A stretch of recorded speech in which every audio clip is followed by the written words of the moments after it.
Farid DMS Deba, merci d'être avec nous. Vous êtes notre invité du jour. Vous êtes fondateur du mouvement citoyen pour l'Algérie, le MCA, collectif citoyen, cercle aussi de réflexion. Dans la digne lignée du Irak, c'est ce que l'on dit, un mouvement de contestation, un mouvement anti-régime, je le disais tout à l'heure. Ces mots du tout nouveau président algérien, cet appel à nouveau à, en quelque sorte, tourner la page de ces derniers mois de contestation, comment est-ce que vous l'avez accueilli ? C'est assez compliqué de donner quitus à ce discours, hein, puisque il est certain qu'on ne reconnaît vraiment pas ce président qui, pour nous, n'a pas été élu. Il a été tout simplement désigné par l'état-major. Pour nous, on a plutôt l'impression que c'est, on va dire, le nouveau porte-parole de Gaïd Salah, c'est-à-dire une personne qui est là, civile, pour représenter cette dictature militaire. Voilà, donc pour nous, c'est OK, dont acte. C'est vraiment un non-événement. Vous l'avez suivi, vous, ce discours ce matin, cette prestation de serment, vous l'avez regardée. On l'a couverte en direct, on a décidé, on a fait le choix de la retransmettre du début jusqu'à la fin, avec ces discours qui, évidemment, vont être contestés, controversés, critiqués, on imagine. Déjà, rien que le panorama, hein, il suffit de voir cette salle remplie avec un certain âge. On voit surtout l'état-major des militaires. Enfin, c'est pas véritablement... on tourne pas la page. Pour nous, c'est la continuité de l'ère Bouteflika. Pour nous, c'est le 5e mandat qui est en train de tout simplement se dérouler à l'heure actuelle. Et Tebboune, un président désigné par l'état-major de 74 ans, vous imaginez. Ben Salah qui, lui... laisse sa place. Abdelkader Ben Salah, président par intérim. Voilà, qui laisse sa place et qui redevient, on va dire président du Sénat. Et donc, il reprend sa place. C'est juste tout simplement à pleurer. Elles sont où, toutes ces forces vives, ces soi-disant discours, on va dire, de main tendue, de renouvellement, etc. On fait du vieux. Hein, voilà. Honnêtement, c'était à pleurer. J'ai regardé ça, je me suis dit, j'ai l'impression, l'Algérie, hein, au gouvernement algérien, c'est un EHPAD, hein, à proprement dit. Il suffit juste de voir les déambulateurs un petit peu plus loin. Non, blague à part, c'est vraiment triste pour l'Algérie. Ce sont deux mondes qui s'opposent réellement aujourd'hui. Définitivement.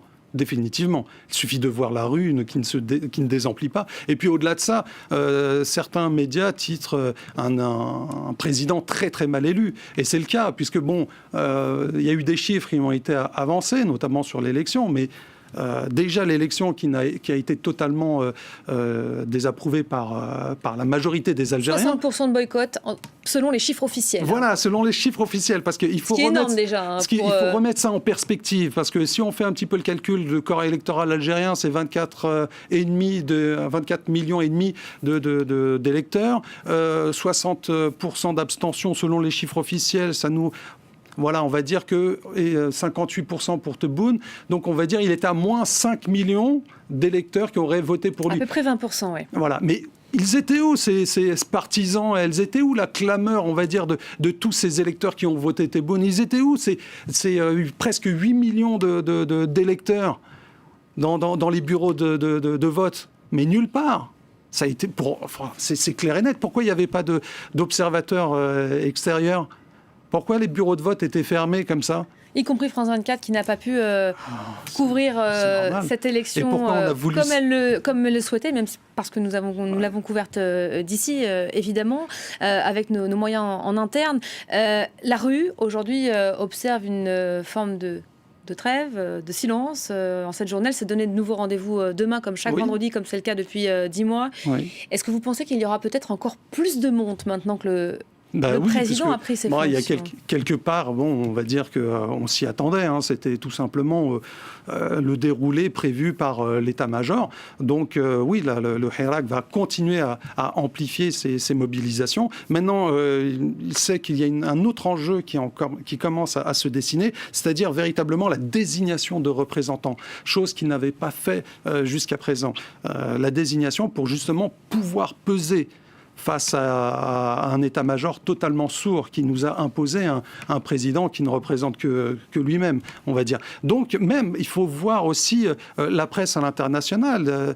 Par exemple, le journal allemand Zeit qui titrait tout simplement une élection qui mériterait le prix Nobel de la fraude. Donc c'est véritablement triste en termes d'aura internationale qu'a ce président. C'est juste... Vous me tendez une perche parce que vous parlez des réactions internationales. Ouais. Il y a de nombreuses chancelleries qui ont réagi pour féliciter ce nouveau président après son élection. La France est plutôt timide et met du temps à réagir ces derniers temps sur l'Algérie. Elle a fini par réagir, par exprimer un sincère souhait de vœu de succès à cette nouvelle présidence.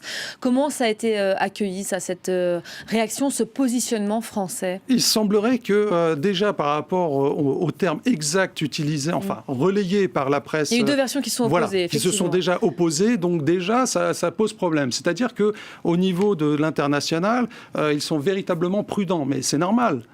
C'est normal, il y a un peuple tout entier qui ne reconnaît pas cet homme-là comme étant le président de ce pays, de l'Algérie. Alors comment voulez-vous que de l'autre côté, au niveau de l'international, on puisse se dire « Ok, c'est le nouvel interlocuteur », mais c'est peut-être l'interlocuteur de l'état-major, mais pas du peuple algérien. Donc c'est avec ça qu'il faudra qu'il compose. Il tend la main au Hirak.